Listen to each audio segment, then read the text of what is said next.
I think the sheer number of suicides and the suicide rates are going to force our society to take a hard look at this problem, to bring it out into the light. Ron was kind to everyone. He was just a fine young man.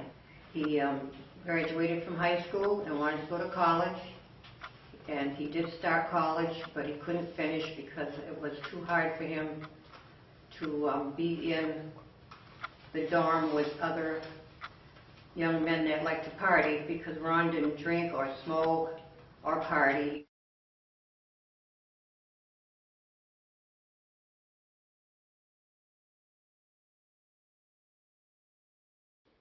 It's important to understand that in the absence of treatment for depression and help, things could get worse in successive depressive episodes. David was a great guy, very jovial spirit, loved to tell jokes, loved to laugh, and he and I had a great relationship. We were aware the year before David died. He died in October 2013. The year prior, he was in Colombia teaching, Colombia, South America, and he went through a terrible time of physical, and then it turned into an emotional or depression type illness. Serotonin is a neurotransmitter that is produced in the part of the brain called the dorsal raphe nucleus. The dorsal raphe nucleus then spreads the serotonin across the brain, which helps in regulating emotions. We need to start having discussions in the community about mental illness. And as far as society goes, I think we just need to start the conversation. And we need to accept the fact that there is depression in almost all of our families. Mental illness is really unique in that it has been for so many years so sort of oppressed or not spoken of, not talked about.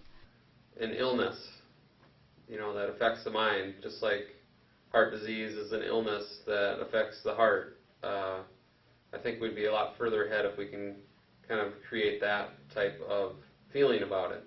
Choosing to not use phrases or make jokes about killing yourself or through exaggeration saying that a situation's so bad that you just want to die.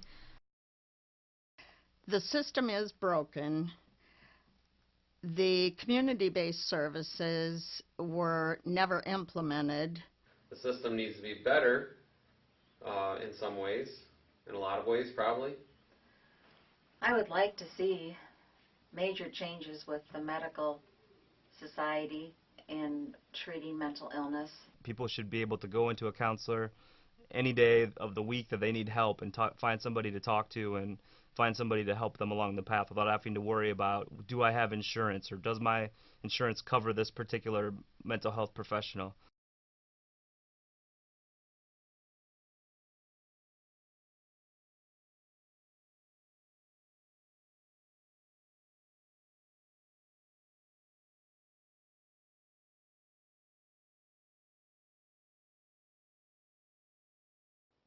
Suicide is a hard thing to talk about. We need to combat this stigma by talking about The stigma against mental illness. What it's actually like for a person with mental illness on a day-to-day basis. Mental illness is much different than those other types, even the types that people bring upon themselves. Right now, we're kind of setting them out in the woods without any tools because of the way that the stigma prevents us from talking about these things.